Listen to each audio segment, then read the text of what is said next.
Hi everyone, I'm Ryan. Welcome back. I've been away for a couple of weeks, been getting a bit of a tan, spending some time with the family. So apologies for the light uploads recently, but I'm back in the garage today and I've got things to do. So before I get started on what I want to do, there's a few things I need to do. So to start with, the Flint, the Superdream, has developed an oil leak. So I've come back from a couple of weeks and found a pool of oil under the engine. And I'm not sure where that's coming from. So we're going to look at that in a minute and see if we can't fix it, or at least understand what needs to be done to fix it. So we'll look at that in a minute. I want to make some more progress with the Scrambler.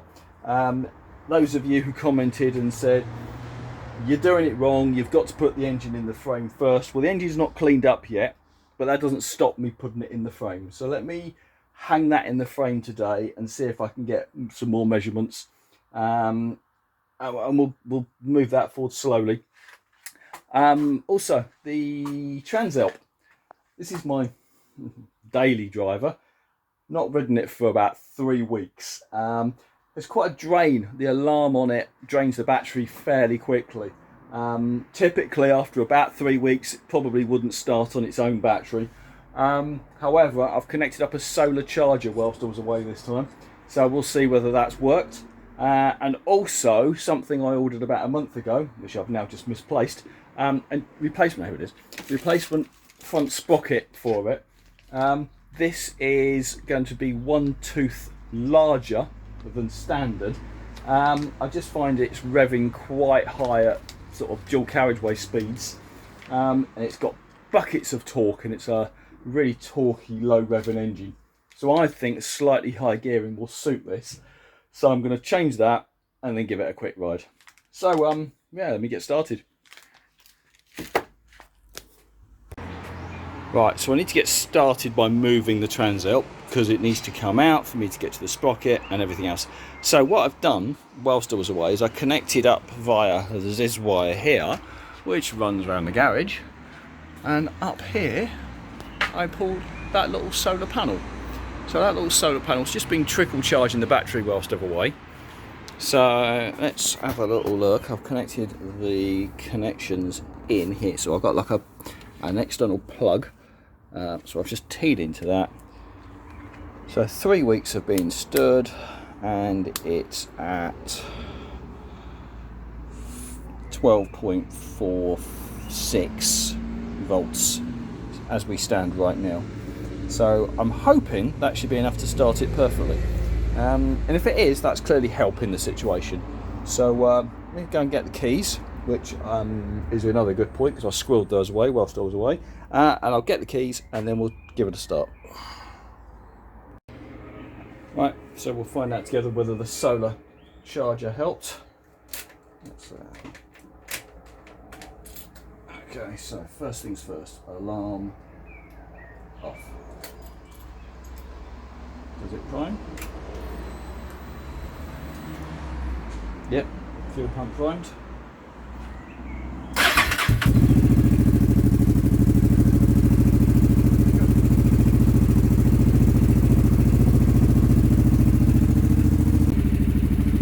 Interestingly, the second it started on tick over, it's charging at 14.4647. So yeah. Thankfully I don't have the same problem Nat's had. It seems to charge fine on tick over.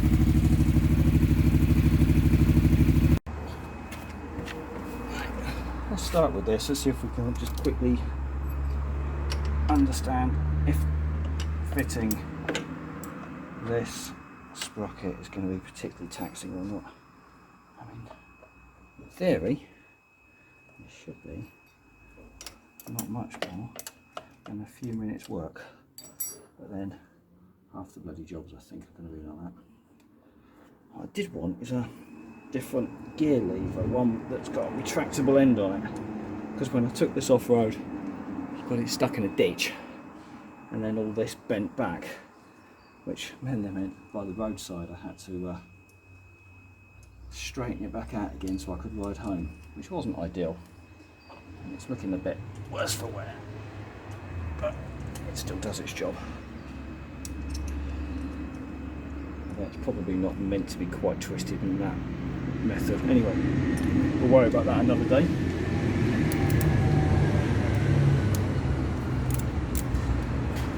This cover is literally just a couple of 8mm bolts.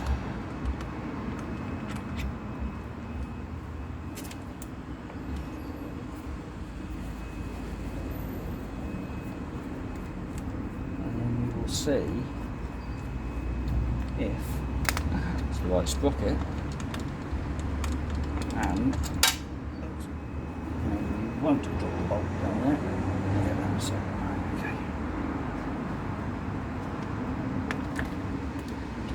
So, how's it looking?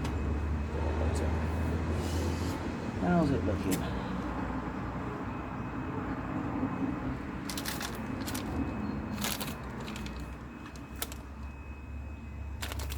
First impressions, two holes, the right sort of type of spline. Okay, it's not the wrong design, so we'll take that as a good starting point.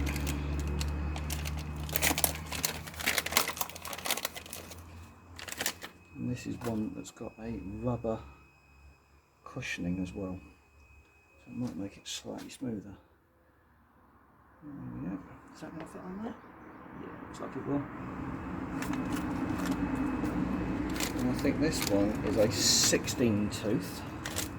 And if I just double check, this is 1, 2, 3, 4, 5, 6, 7, 8, 9, 10, 12, 13, 14, 15. Yeah, so that's 15. Right. Let's get those. What size are they? 10s. Just going to get a 10. I'll whip that off. Let's see if these are going to play ball or not. Okay, so that obviously just turns because I didn't think it through. But if I just do this, put it in gear. It's in gear. There we go. Very nice and hardly felt like they were done up at all. And they've never been a problem. So let's not massively torque these up when I put them back in there. Any signs of Loctite? No.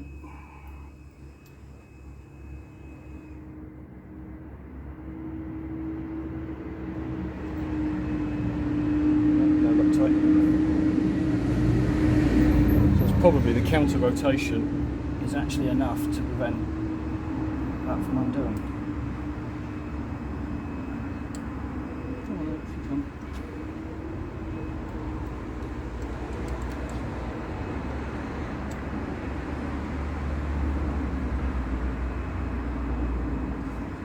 Clean up on these splines. This is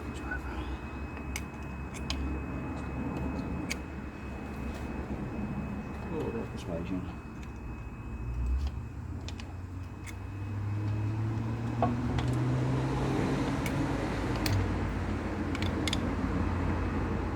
Give that a clean up in a minute. That should.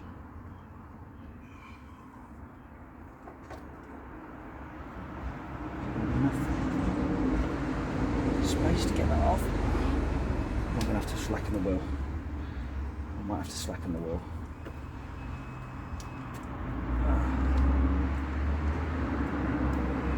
Thought I might be lucky, but not quite. Right, let's undo the rear wheel axle. There, move the wheel forward a bit. Okay, so that's sorted. Slackened off the bolt, 24mm. Undone, slackened these adjusters off, moved the wheel forward, so I've now got buckets of chain adjustment. So now, in theory, I should just lift out.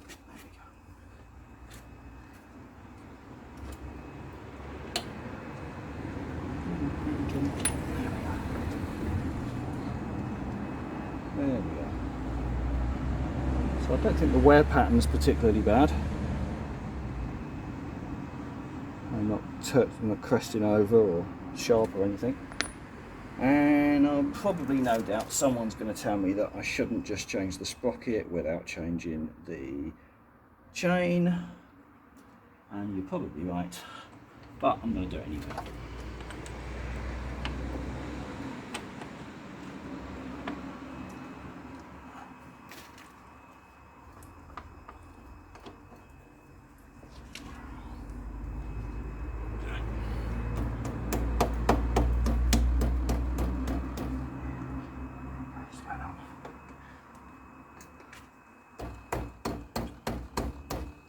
just a little bit of gentle persuasion.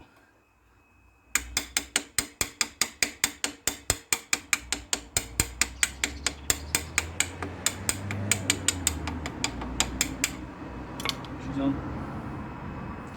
She's on. And there's plenty of clearance around the case. It's only one tooth bigger. Actually, do you know what? That's the restriction there. I thought it was strange there was only an option of one extra tooth and nothing else. Because if you can see in here, that just clears the gear change. That is very, very close. Very, very close. So that is it. So that is the only option on the front. It's 15 standard, 16 maximum. Okay, I think there was a 14 if you wanted to go down in the gearing, but not for me, thank you. Okay, sprockets on, tightened up. Take the opportunity, use a bit of solvent, have a tidy up in here.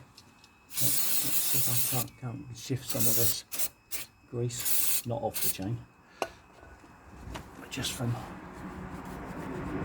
accumulated muck that I can't normally get to because it's covered up by the cover. So yeah, I'll take the opportunity to have a little tidy up in there. And then inside the cover as well, look, that's all mucky. So I'll have a good tidy up in that as well. Right, we have an emergency. I don't know if anyone's watching this called Liza, but I just went to clean this up in some hot water, and we got a hole in my bucket. Oh no! Seems to be holding water somehow at the moment. We'll wash it out quickly, and then we'll be looking for a replacement bucket.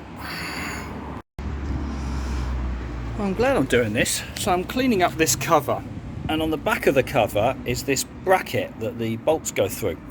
And it's clearly subjected to all the muck and salt off the roads and everything.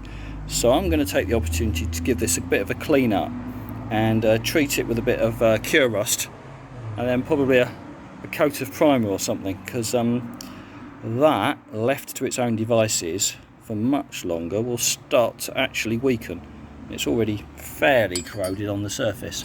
So yeah, take the action now, prevent that from getting any worse.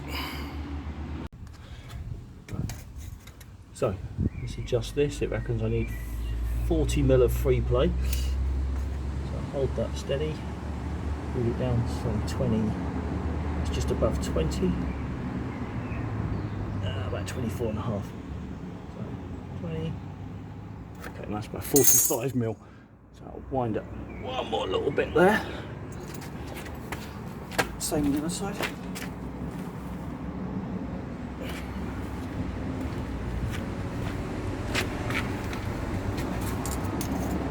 Again, 20, 24. My hand's moving more than I want it to. Just try to keep my hand still. 20, 24. That's it. 4 mil.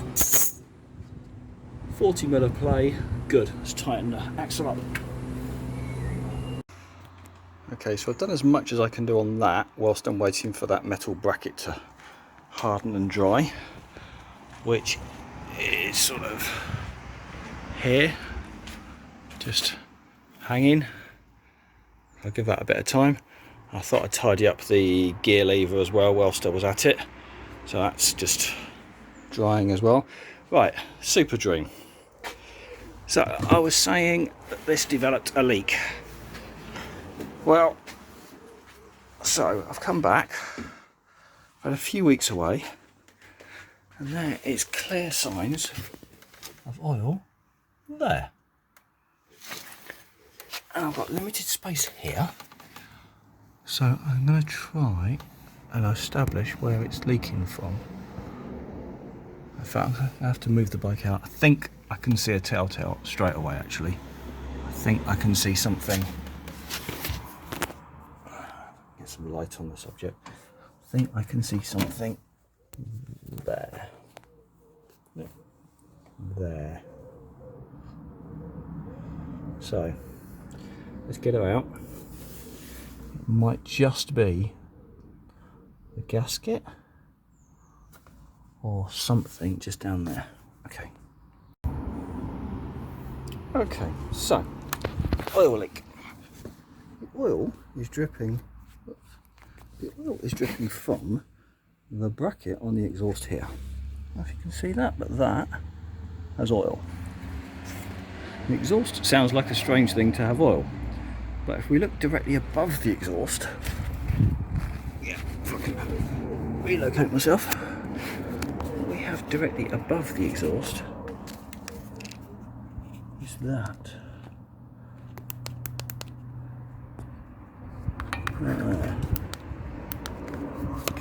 There. So that is covered in oil, but the cover stops.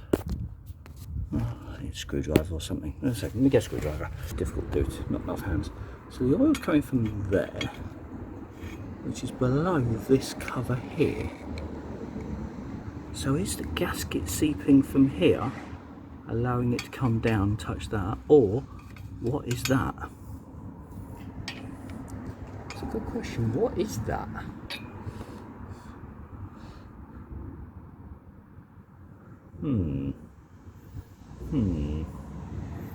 First questions first. Are these all tight? What is that? Why am I being daft? I can't think what that is. Let me go and look on the other engine. Right. So that bolt there is serving absolutely no purpose on my bike. Presumably at some point it must have been for an exhaust or something, because on my other engine that's just a blank. And if we can look underneath, we can see that that is just, if we look underneath here, you will see that is just a bolt straight through there to there. That does absolutely nothing. So if the oil's on that, it's coming from above, so it must be that gasket. So let me try just making sure all of those are tight. Certainly should be. See if that solves the problem. Right, that's a bit better protected than it was before. Should hold the rust off for a little while longer. So let's get that back on the bike, and then it's ready for a test ride. Although my wife's out, so I've got my son inside, so I have to wait. But it'll go for a test ride once I can. But that can wait for a minute. This has nothing much to do on it. I probably do need to strip the carbs, but I wasn't going to do that today. I just feel that the lifters are still getting hung up occasionally. So I'm going to do that, but not now. And I understand the leak, so I need to get a gasket on order. Which means I think the next thing we move on to is this little thing. So let me see if I can get that engine in that frame, and I'll try and do it by supporting something off the rafters. So either a bungee or a ratchet strap or something, just to take the weight of it, because that helps tremendously. More than anything, it will get the engine off the floor.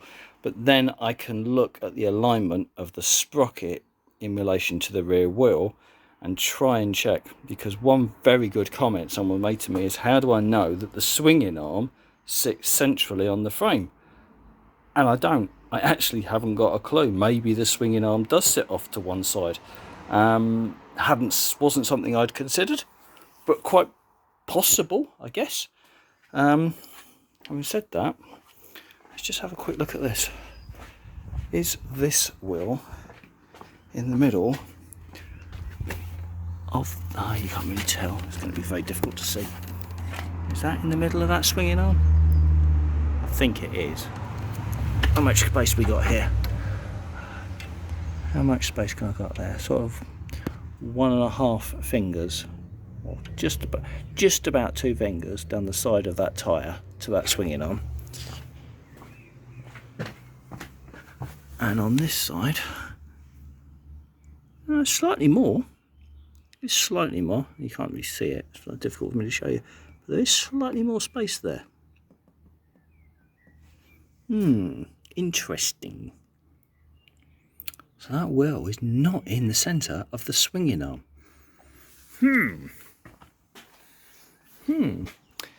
Quite maybe it was designed that way, because I think the bike's straight as a die. Okay. Okay, dilemmas. Let's get the engine in, take it from there. I've got a right sweat on.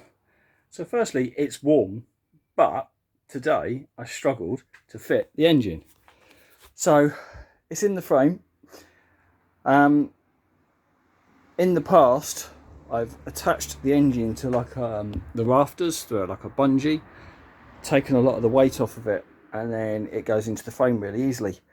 But what I don't have at the moment is the top engine mount that goes on there, which is where I hang it from.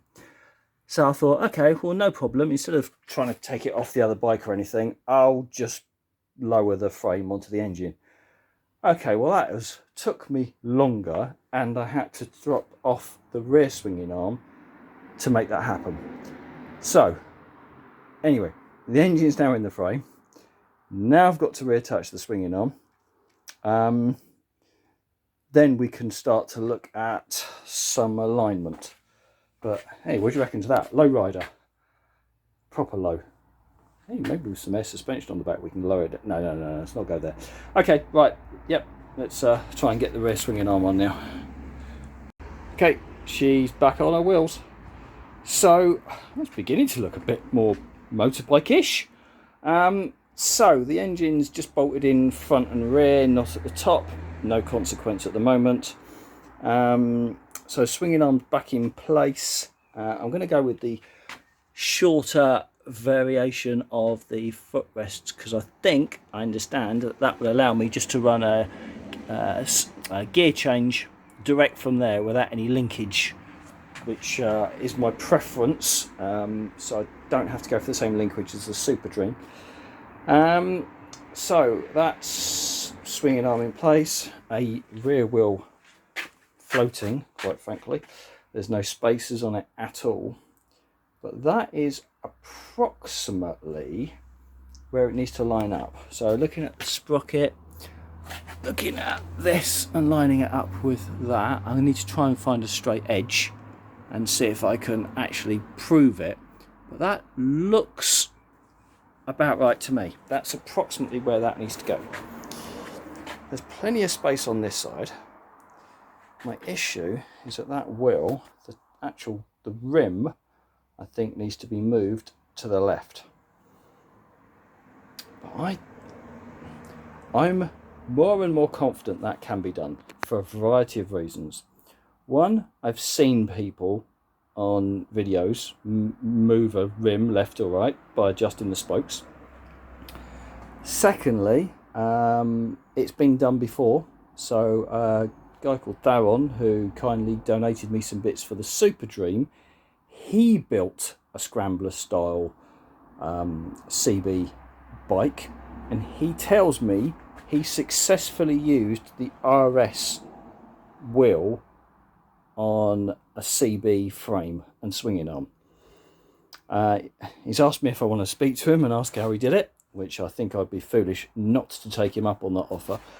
So I'm going to make some time, probably speak to him during the week, and understand how he achieved it, because I'm more and more of the opinion that can be used somehow.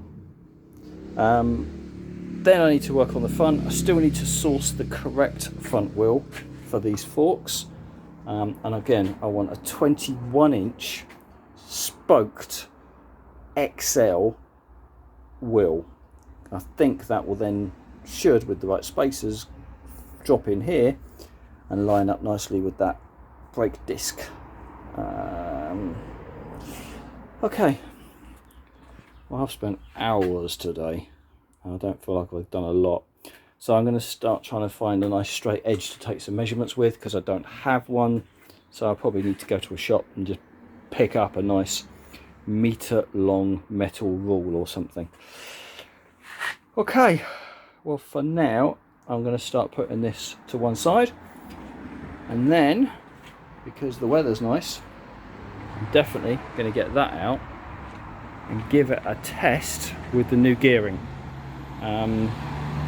and I think that should be good. I'm looking forward to trying it, and I think it will really help, because certainly I was feeling that at motorway speeds, you know, you're up here, you're sort of around, I think it's about 5,500 revs for sort of 70 mile an hour, and it just feels too revvy for this engine. So I think that's going to help. We will see. Right, we get tidied up.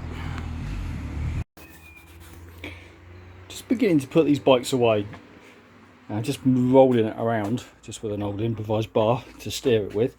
And one thing's just occurred to me is that is sitting with the standard Superdream rear suspension length and the XL forks on the front. And there were talk about people saying, "Oh, it looks like a, you know, it looked like a chopper." That doesn't look bad at all. Those forks do not make that look particularly tall or long.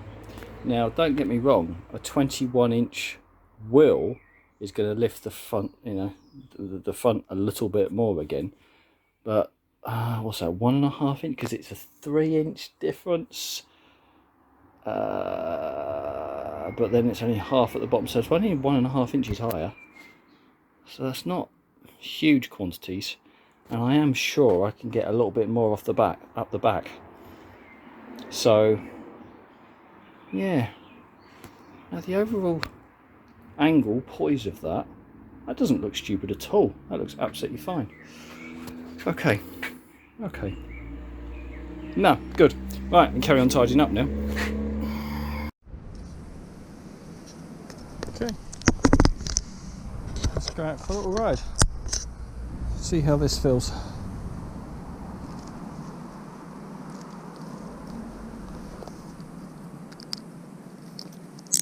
Got the GoPro strapped to my chest, so hopefully that will work alright.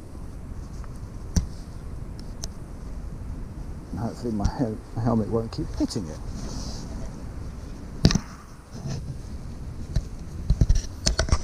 We'll see.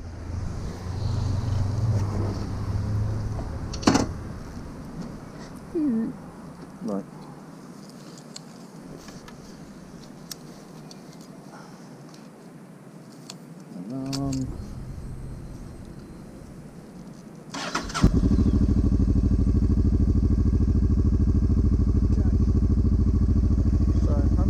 Carriageways close to me. We can go down to some 60 roads and go see what it feels like there.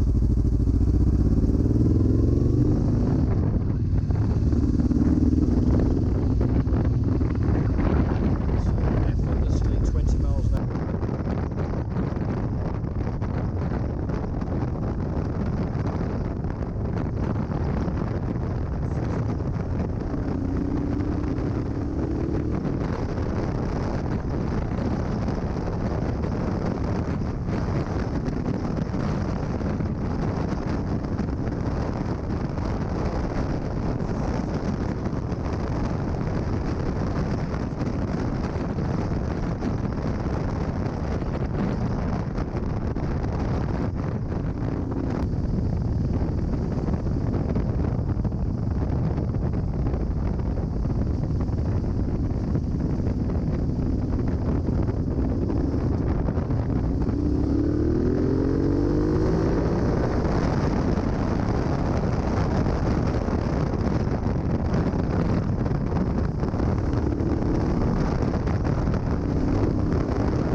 So I'm on a 60 limit, upgraded gearing,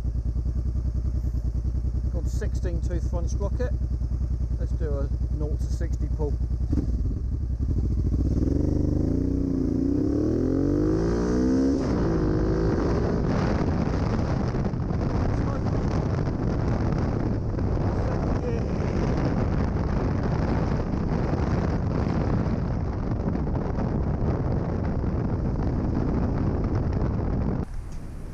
Right, that's it. I'm back from my ride now. Thoroughly enjoyed that. Bike definitely feels better on that gearing. I think the rubber cushioned front sprocket, it's a bit smoother, and it's definitely not lacking in power in the low gears, as demonstrated, 0 to 60 in first and second, no problem at all. So that was good. I'm really pleased with that. I am now out of time for this weekend, so thank you very much for your help and support.